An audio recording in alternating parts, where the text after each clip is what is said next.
प्रधानमंत्री नरेंद्र मोदी का 71वां जन्मदिवस आज 20 दिवसीय सेवा समर्पण अभियान चलाएगी बीजेपी सरकार की ओर से 2 करोड़ लोगों को वैक्सीन लगाने का भी लक्ष्य है। प्रधानमंत्री नरेंद्र मोदी के जन्मदिवस पर आज पंचकुला में होगा राज्य स्तरीय कार्यक्रम। बीजेपी प्रदेश अध्यक्ष ओपी धनखड़ रहेंगे मौजूद। कलश यात्रा और भजन संध्या कार्यक्रम का भी होगा आयोजन। प्रधानमंत्री के जन्मदिवस की खास तैयारी। मुख्यमंत्री मनोहर लाल ने प्रधानमंत्री नरेंद्र मोदी से की मुलाकात। प्रधानमंत्री को रेलवे कॉरिडोर के उद्घाटन के लिए हरियाणा आने का दिया निमंत्रण। किसानों समेत कई मुद्दों पर हुई चर्चा।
हर न्यूज ब्रेकिंग न्यूज नहीं होती।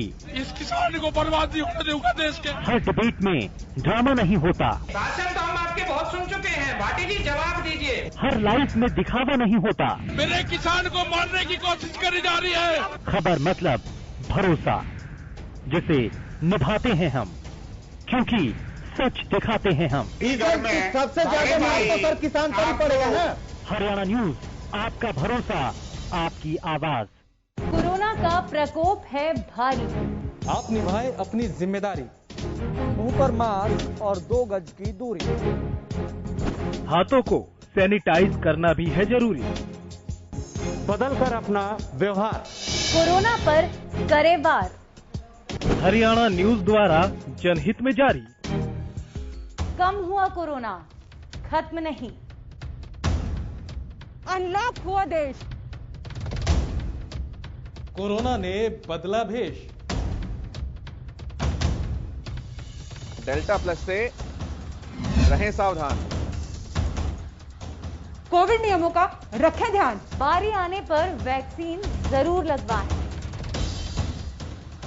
एक बार फिर महामारी को हराएं।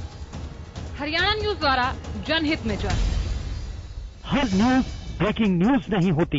इस किसान को बर्बादी होने होगा देश के। हर डिबेट में ड्रामा नहीं होता। राशन तो हम आपके बहुत सुन चुके हैं, भाटी जी जवाब दीजिए। हर लाइफ में दिखावा नहीं होता। मेरे किसान को मारने की कोशिश करी जा रही है। खबर मतलब भरोसा, जिसे निभाते हैं हम, क्योंकि सच दिखाते हैं हम। सबसे ज्यादा मार तो सर किसान पर ही पड़ेगा ना।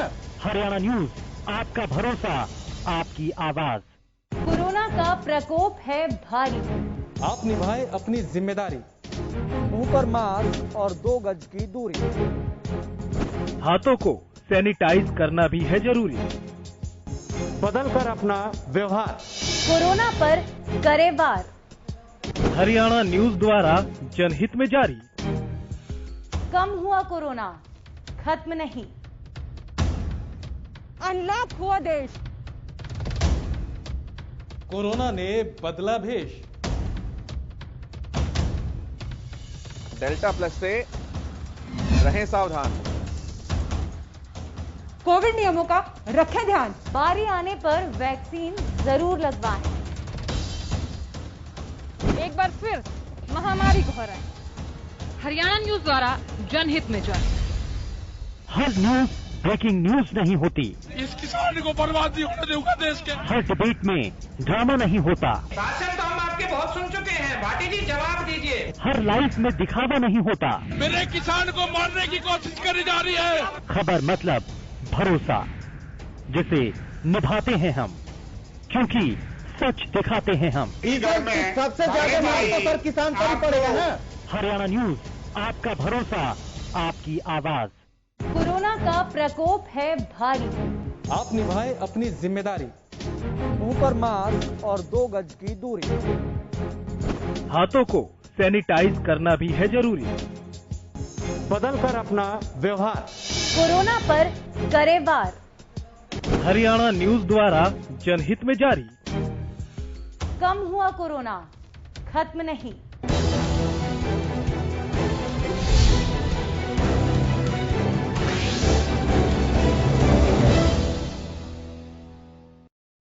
नमस्कार, हरियाणा न्यूज देख रहे हैं आप। मैं हूं आपके साथ साधना मतरा। रुक करते हैं सुपरफास्ट खबरों का। देश के प्रधानमंत्री नरेंद्र मोदी का आज जन्मदिवस है। आपको बता दें कि पीएम मोदी 71 वर्ष के हो गए हैं। इस खास मौके पर बीजेपी और देश के अलग अलग हिस्सों में कई कार्यक्रम आयोजित किए जा रहे हैं। आपको बता दें बीजेपी की ओर से सेवा से समर्पण कैंपेन चलाया जाएगा। तो 17 सितंबर से 20 दिन तक चलेगा। प्रधानमंत्री नरेंद्र मोदी का ये जन्मदिवस इसलिए भी खास है क्योंकि इस साल वह किसी पद पर बने हुए 20 साल पूरे कर लेंगे। बता दें कि प्रधानमंत्री नरेंद्र मोदी का जन्म 17 सितंबर 1950 को हुआ था। बेहद कम उम्र में उन्होंने अपना घर छोड़ दिया था और तभी से वो अकेले जीवन जीने की कोशिश कर रहे थे। और शुरुआत से आपको बता दें कि राष्ट्रीय स्वयंसेवक संघ और फिर बीजेपी के लिए प्रधानमंत्री नरेंद्र मोदी ने अलग अलग स्तर पर काम किया। राष्ट्रपति रामनाथ कोविंद ने पीएम मोदी को बधाई दी। राष्ट्रपति ने लिखा कि भारत के प्रधानमंत्री नरेंद्र मोदी को जन्मदिवस की हार्दिक बधाई। मैं शुभेच्छाद हैं कि आप स्वस्थ रहें और दीर्घायु प्राप्त करें, राष्ट्र सेवा का कार्य करते रहें।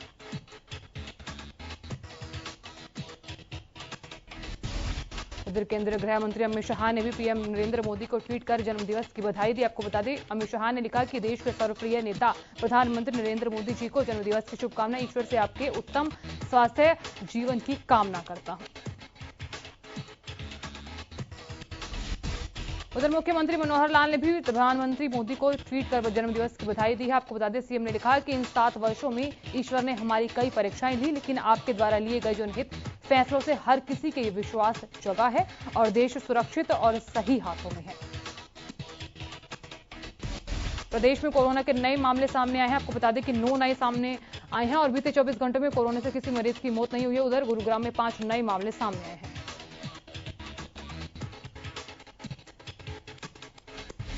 जबकि पंचकुला में 2 और करनाल में 1 नए मामले की पुष्टि हुई है। प्रदेश के 18 जिलों में कोई नया मामला नहीं मिला है।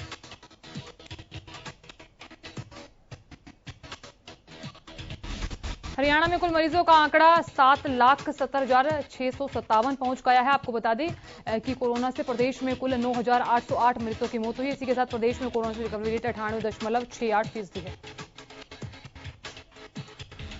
सेंट्रल विस्टा प्रोजेक्ट के लिए चल रहे निर्माण कार्य के बीच प्रधानमंत्री नरेंद्र मोदी ने गुरुवार दिल्ली के कस्तूरबा गांधी मार्ग और अफ्रीका एवेन्यू में रक्षा कार्यालय परिसरों का उद्घाटन किया। इस दौरान रक्षा मंत्री राजनाथ सिंह समेत chief of defence staff general Vipin Rawat और सेनाध्यक्ष जनरल एमएम नरवणे भी मौजूद रहे। नए डिफेंस कॉम्प्लेक्स में रक्षा मंत्रालय के करीब 7,000 कर्मचारियों को शिफ्ट किया गया है। रक्षा मंत्रालय के मुताबिक लुटियन जोन के अफ्रीका एवेन्यू में ये नई डिफेंस कॉम्प्लेक्स बिल्डिंग बनकर तैयार हो गई है। इसके अलावा इंडिया गेट के करीब केजी मार्ग पर भी रक्षा मंत्रालय के लिए एक नई बिल्डिंग बनकर तैयार हो गई है। इन दोनों बिल्डिंग्स में साउथ ब्लॉक के करीब नौसेना का INS India naval station, armed four medical service जैसे ऑफिस सहित सीएसटी कैंटीन भी शिफ्ट हो जाएगी। आपको बता दें कि इन ऑफिस के यहां से हटने के लिए सेंट्रल विस्टा के लिए करीब 7.5 लाख वर्ग मीटर कई जगह खाली हो जाएगा। केंद्रीय मंत्री नितिन गडकरी ने गुरुवार को दिल्ली मुंबई एक्सप्रेसवे का निरीक्षण किया। इस दौरान उन्होंने मुख्यमंत्री मनोहर लाल भी इस दौरान उपस्थित रहे।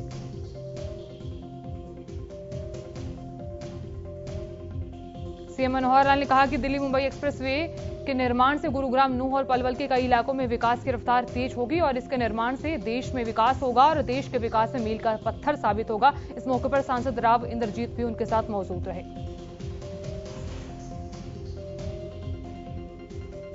गौरतलब है कि देश के सबसे लंबा 8 लेन का ये एक्सप्रेसवे गुरुग्राम के 11, पलवल के 7 और नूंह के 47 गांवों में से होकर गुजरेगा। इसकी शुरुआत गुरुग्राम अलवर रोड पर गांव अलीपुर से है।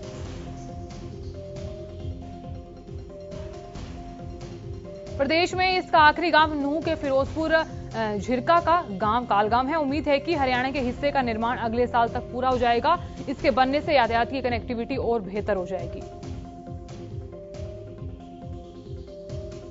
राज्यसभा सांसद रामचंद्र जांगड़ा ने गुरुवार को महम सिविल अस्पताल का दौरा किया। इस दौरान उन्होंने वहां बन रहे ऑक्सीजन प्लांट का भी जायजा लिया।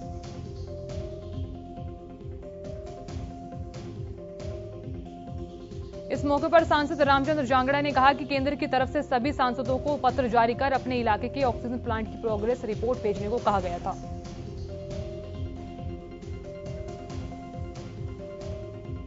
सांसद ने कहा कि संभावित तीसरी लहर से बचाव को लेकर पूरी तैयारी की जा रही है ताकि पिछली बार की तरह ऑक्सीजन की कमी से लोगों को जान ना गंवानी पड़े। रामचंद्र जांगड़ा ने बताया कि ऑक्सीजन प्लांट करीब 10 से 15 दिन में चालू हो जाएगा। हरियाणा में कोरोना के आंकड़ों में जारी गिरावट के बाद सरकार ने प्रदेश में पहली से तीसरी के बच्चों के लिए भी स्कूल खोलने का फैसला लिया है। आपको बता दें 20 सितंबर से प्रदेश में पहली से तीसरी तक की कक्षाएं शुरू हो रही हैं। शिक्षा मंत्री कंवरपाल गुर्जर ने बताया कि बच्चे अपने अभिभावकों की मंजूरी के बाद स्कूल आ सकेंगे। उन्होंने कहा कि स्कूलों में कोरोना के नियमों का सख्ती से पालन किया जाएगा। स्कूल में आने से पहले उनका तापमान मापा जाएगा। सैनिटाइजेशन का भी पूरा ध्यान रखा जाएगा। वहीं शिक्षा मंत्री ने बताया कि अब तक प्रदेश के 70% शिक्षकों का वैक्सीनेशन करवाया जा चुका है। दिल्ली की सीमाओं पर बंद रास्ता खुलवाने के लिए बनाई गई हाई पावर कमेटी से किसान बातचीत के लिए तैयार है, लेकिन किसानों का यह भी कहना है कि उन्होंने कोई रास्ता बंद नहीं कर रखा है। रास्ते तो सरकार और पुलिस ने बंद कर रखे हैं। किसानों ने कहा कि सरकार को उन लोगों से बातचीत करनी चाहिए जिन्होंने ये रास्ते बंद कर रखे। टिकरी बॉर्डर पर आंदोलन कर रहे किसानों को यह कहना है कि वो तो सिर्फ नेशनल हाईवे पर बैठे हुए हैं।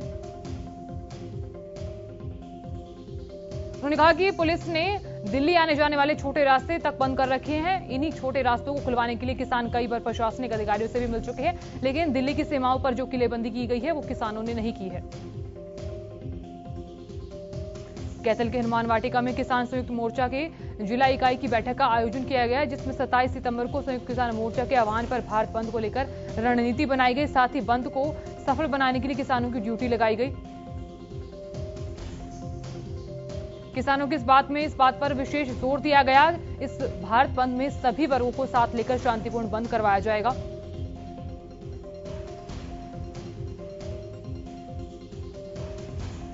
और वहीं किसानों में इस बात को लेकर आक्रोश है और सांसद नायब सिंह सैनी किसानों के विरोध के बावजूद लगातार कैथल आ रहे। प्रशासन को चेतावनी देते हुए किसानों ने कहा कि अगर नायब सैनी का कैथल में कोई भी प्रोग्राम हुआ तो उसकी जिम्मेदारी प्रशासन की होगी। सोनीपत के गांव बहालगढ़ में लोग गंदे भरे हुए पानी से काफी ज्यादा परेशान है। दरअसल गांव में हुआ जलभराव लोगों के लिए परेशानी का सबब बन गया है। गांव की गलियों में कई फुट पानी भर गया है, जिसके कारण पानी सड़क कीचड़ में तब्दील हो गया है।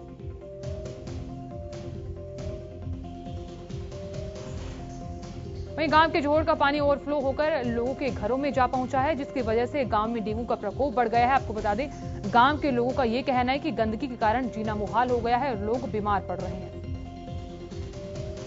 समस्या को लेकर लोग विधायक और सांसद से कई बार मिल चुके हैं, लेकिन अभी तक समस्या का कोई समाधान नहीं हुआ है, जिसके बाद गांव के लोगों ने ऐलान किया कि अगर गांव की समस्या का निदान नहीं हुआ तो गांव के सभी रास्ते बंद करने के साथ साथ NH-44 हाईवे पर धरना दिया जाएगा।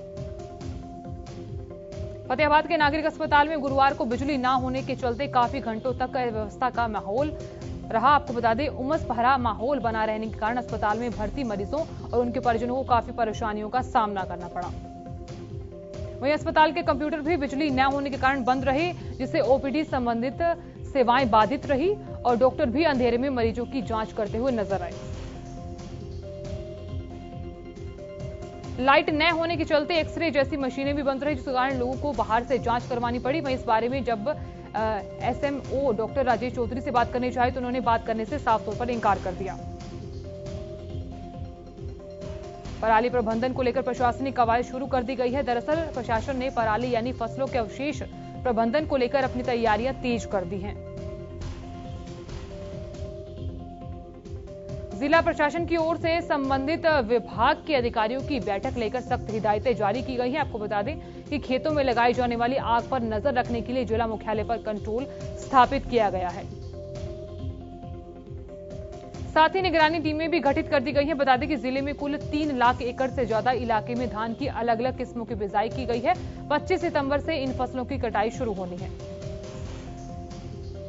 हांसी में कचहरी चौक के पास नगर परिषद कम्युनिटी सेंटर का निर्माण करवा रही है और इस कम्युनिटी सेंटर में घटिया सामग्री लगाए जाने के आरोपों के बाद सीएम फ्लाइंग की टीम ने कम्युनिटी सेंटर का निरीक्षण किया। सीएम फ्लाइंग की टीम ने कम्युनिटी सेंटर में लगाई जा रही सामग्री के सैंपल भरे और सैंपल को मधुबन भेजा गया। सीएम ने इस बीच फ्लाइंग टीम के सब इंस्पेक्टर से को जानकारी देते हुए बताया कि नगर परिषद हांसी 2019 से कम्युनिटी सेंटर का निर्माण करवा रहा है। उन्होंने बताया कि विभाग को शिकायत मिली थी कि तय मानकों के अनुसार सामग्री का इस्तेमाल नहीं किया जा रहा है और शिकायत के आधार पर सैंपलिंग करवाने के लिए टीम यहां पहुंची। रेवाड़ी नगर परिषद के नए कारनामों की पोल खुली है, जहां लाखों रुपए से खरीदे गए डस्टबिन को नगर परिषद के अधिकारियों ने कबाड़ बना दिया है। दरअसल परिषद के उच्च अधिकारियों को इन डस्टबिन की कोई जानकारी ही नहीं है।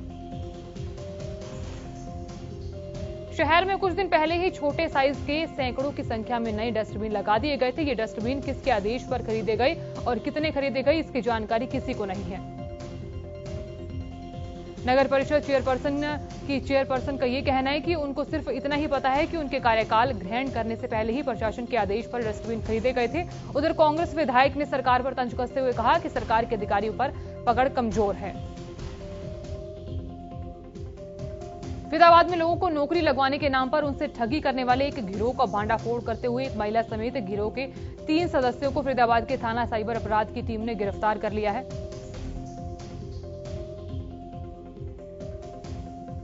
गिरफ्तार किए गए आरोपियों में अभिषेक, हिमांशु और आरोही का नाम शामिल है। बता दें कि इस मामले में इनका एक साथी भी शामिल है। इस गिरोह का मुखिया है, जो फिलहाल पुलिस गिरफ्त से बाहर है। वहीं आरोपियों को अदालत में पेश करके 4 दिन के पुलिस रिमांड पर लिया गया है। आपको बता दें, जिसमें से पूछताछ के दौरान आरोपियों से कई राज उगले हैं।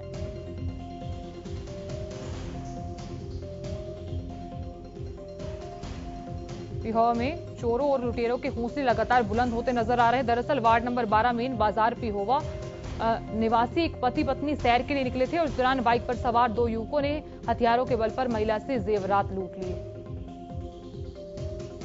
लूटपाट के बाद बदमाश मौके से फरार हो गए। आपको बता दें कि थाना प्रभारी ने बताया कि मौके का मुआयना कर सीसीटीवी फुटेज खंगाल लिए गए हैं, मामला दर्ज कर लिया गया है और जल्द ही लुटेरों को काबू कर लिया जाएगा। होडल के गांव पेंगलतू में बीती रात को एक 22 वर्षीय युवक की ईंट पत्थरों से मारकर हत्या कर दी गई और इस युवक की हत्या गांव के शमशान घाट पर ले जाकर की गई है। आपको बता दें कि इसकी सूचना थाना पुलिस को दी गई, जिसके बाद पुलिस ने मौके पर पहुंचकर शव को कब्जे में लिया और उसका पोस्टमार्टम करवाने के लिए पलवल के नागरिक अस्पताल में भेज दिया गया, जिसके बाद पुलिस ने हत्या का मामला दर्ज कर जांच शुरू कर दी है। कैथल के उपमंडल पुंडरी में किराए पर पिकअप गाड़ी लेकर ड्राइवर को गोली मारने का मामला सामने है। दरअसल यहां 3 लोगों ने टैक्सी स्टैंड से ढुलियानी निवासी सुरेंद्र से उसकी पिकअप गाड़ी किराए पर ली। इस दौरान वो ड्राइवर को भी साथ में ले गए, लेकिन लगभग 15 किलोमीटर दूर गांव दुशैन के पास उन्होंने ड्राइवर सुरेंद्र से गाड़ी छीनने की कोशिश की और हाथापाई की। इस दौरान उन्होंने ड्राइवर को गोली मार दी और घायल ड्राइवर को वहीं छोड़कर फरार हो गए। फिलहाल ड्राइवर को पीजीआई रेफर किया गया है। हत्या आरोपियों को गिरफ्तार करवाने की मांग को लेकर सोनीपत के गांव महलाना के दर्जनों ग्रामीण इकट्ठा होकर लघु सचिवालय पहुंचे। इस दौरान उन्होंने रविंदर कुमार की हत्या में शामिल सभी आरोपियों को गिरफ्तार करने की मांग की है। फिलहाल पुलिस ने एक आरोपी को गिरफ्तार कर जेल भेज दिया है। इस दौरान पीड़ित परिवार ने बताया कि गांव गड्डी ब्राह्मण की सीमा में उनके खेत लगते हैं, जहां 8 सितंबर को रविंदर खेतों में गया हुआ था, जहां उसके चाकू मारकर बेरहमी से हत्या कर दी गई। परिजनों का आरोप यह है कि पुलिस हत्या वारदात में शामिल दूसरे आरोपियों का बचाव कर रही है और जिन्हें जल्द गिरफ्तार किया जाना चाहिए।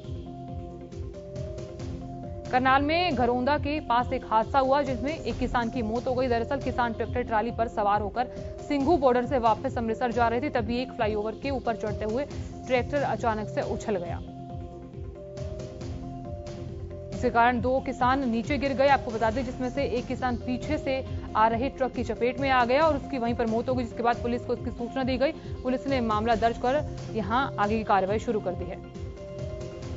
रोहतक के टिटोली गांव के पास ड्रेन नंबर 8 में एक कार गिर गई। इस दौरान कार में कुल 4 युवक सवार थे, जिसमें डूबने से 2 युवकों की मौके पर मौत हो गई, जबकि 2 युवक घायल हो गए। पुलिस को करीब शाम के 5 बजे ड्रेन में कार गिरने की सूचना मिली। पुलिस ने सूचना के आधार पर यहां क्रेन की मदद से इसको बाहर निकलवाया और 4 युवकों को रोहतक पीजीआई में रेफर किया गया। रोहतक के भैंसरू समचाना रोड पर एक युवक का शव मिला है, जहां युवक के पास से मिले आधार कार्ड से उसकी शिनाख्त गीझी गांव के रहने वाले पवन के रूप में हुई है। घटना की सूचना पर सांपला थाना पुलिस और एफएसएल की टीम मौके पर पहुंची और जांच पड़ताल की। पुलिस ने परिजनों के बयान के आधार पर शव को पोस्टमार्टम के लिए रोहतक पीजीआई भेज दिया है। जांच अधिकारी ने बताया कि कंट्रोल रूम की सूचना के बाद हम मौके पर पहुंचे और शव को अपने कब्जे में लेकर पोस्टमार्टम के लिए भेज दिया है और युवक की शिनाख्त हो गई है। परिजनों के बयान दर्ज कर लिए गए हैं। और वहीं इंद्री के सामुदायिक स्वास्थ्य केंद्र में 2 से 3 महीने का भ्रूण मिलने से सनसनी फैल गई है। सूचना मिलते ही पुलिस ने मौके पर पहुंचकर भ्रूण को कब्जे में लेकर करनाल के कल्पना चावला में पोस्टमार्टम के लिए भिजवा दिया है। वहीं मौके पर पहुंची एफएसएल की टीम ने साक्ष्य जुटाए और भ्रूण के नमूने लिए। वहीं घटना की जानकारी डॉक्टरों को दी गई। पुलिस ने नामालूम के खिलाफ मामला दर्ज कर लिया है और कार्रवाई शुरू कर दी है। जुलाना में ऑल हरियाणा पीडब्ल्यूडी कर्मचारी यूनियन ने एसटीओ के खिलाफ धरना दिया। कर्मचारियों ने एसटीओ के खिलाफ जमकर नारेबाजी करते हुए अपना रोष प्रकट किया। इस दौरान कर्मचारियों को संबोधित करते हुए प्रधान सुरेंद्र ढोल ने कहा कि 3 साल से उपमंडल अधिकारी कर्मचारियों के साथ अन्याय कर रहा है। बदले की भावना से कर्मचारियों की एसीआर को खराब किया जा रहा है। कर्मचारियों ने कहा कि जब तक उनकी मांगे नहीं मानी जाती तब तक ये धरना यूं ही जारी रहेगा। उन्होंने कहा कि बिना किसी कारण ही कर्मचारियों की हाजिरी में कटौती की जा रही है, जिससे एसीआर को खराब किया जा रहा है। कैथल में बुधवार को पिहोवा चौक बिजली बोर्ड के दफ्तर के बाहर बिजली विभाग के कर्मचारियों ने धरना देकर प्रदर्शन किया। बता दें कि कर्मचारियों की मांग ये है कि जिन 6 कर्मचारियों को विभाग की तरफ से ज्वाइनिंग लेटर आया है, उन्हें तुरंत प्रभाव से ज्वाइन करवाया जाए।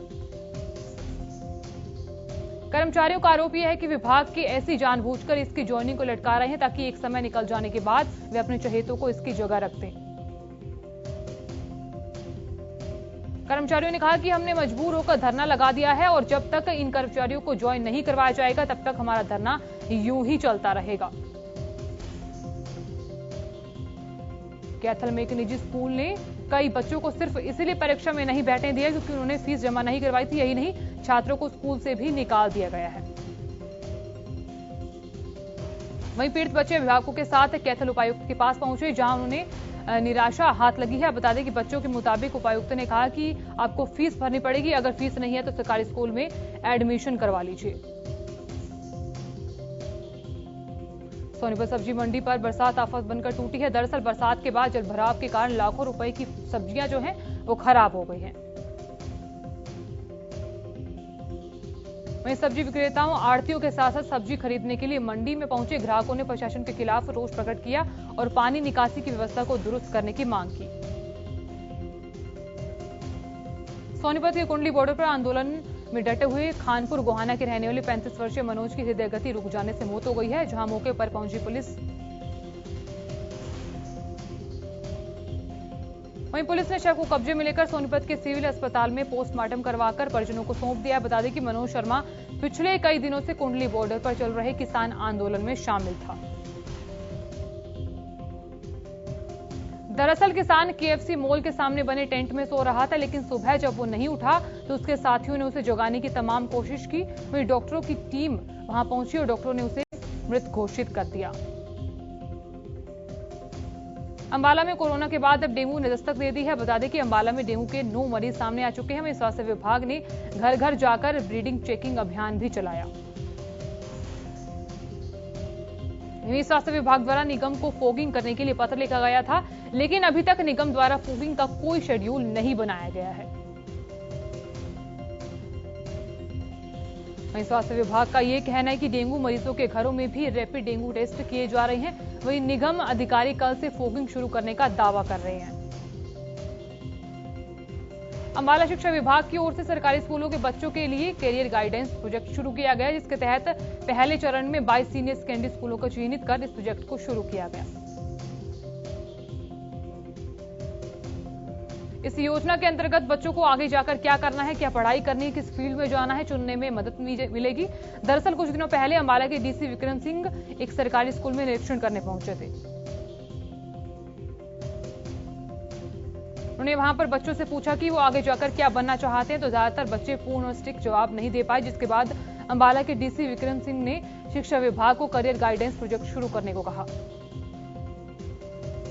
सोहना के पूर्व विधायक के बेटों की गुंडागर्दी का मामला सामने है। दरअसल आपको बता दें, पूर्व विधायक के बेटों ने 60-70 लोगों के साथ मिलकर खड़ी जमीन पर जेसीबी चला दी और जब जमीन के मालिक ने विरोध किया तो उन्होंने परिजनों के साथ मारपीट शुरू कर दी, जिसमें 3 महिलाओं समेत 3 लोग घायल हो गए हैं। जिसके बाद मामले की सूचना पुलिस को दी गई और यहां पुलिस ने विधायक के 2 बेटों सहित 80 लोगों के खिलाफ मामला दर्ज कर लिया है। परिजनों ने आरोप लगाया कि पुलिस ने आरोपियों के खिलाफ उचित धाराएं नहीं लगाई हैं, जिसके बाद पंचायत को आयोजन किया गया है और जिसमें 31 लोगों की कमेटी का गठन किया गया है। और वहीं भादरों में पुलिस ने नशा सप्लाई करने वाले अंतर्राज्यीय गिरोह के 3 तस्करों को गिरफ्तार करने में सफलता हासिल की है। बता दें कि जिनमें से 2 आरोपी उत्तर प्रदेश, एक पंजाब का रहने वाला है। तीनों के कब्जे से 101 किलो डोडा पोस्ट और 2 ट्रक बरामद किए गए हैं।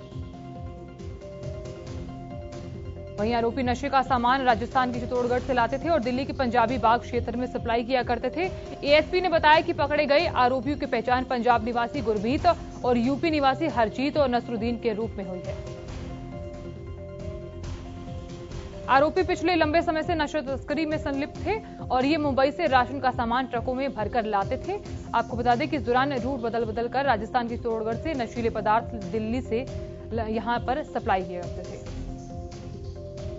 पानीपत के बड़ोली गांव की मार्केट से एक मामला सामने है। दरअसल आपको बता दें, 1 महीने के अंदर आधा दर्जन से ज्यादा चोरी की वारदातों को ये चोर अंजाम दे चुके हैं। सभी मामलों में अब तक पुलिस के हाथ खाली हैं। वहीं बुधवार की बात कर लेते हैं। बुधवार को बड़ोली मार्केट में चोरों ने 3 डॉक्टरों की बेंटली चोरी कर ली और चोरी की पूरी वारदात सीसीटीवी कैमरे में कैद हो गई। उधर डंपर मालिक ने बताया कि चोर इतने शातिर हैं कि पुलिस की पीसीआर के राउंड के बाद भी वहां पर आते हैं और हर बार चोरी की वारदात को अंजाम देने के बाद फरार हो जाते हैं।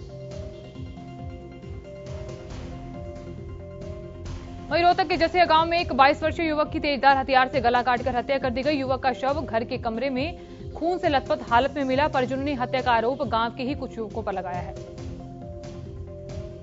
घटना की सूचना पर सदर थाना पुलिस और एफएसएल की टीम मौके पर पहुंची। आपको बता दें, जांच पड़ताल की गई। इस मामले में पुलिस का यह कहना है कि परिजनों के बयान के आधार पर मामला दर्ज कर लिया गया है और जल्द ही आरोपियों को गिरफ्तार कर लिया जाएगा।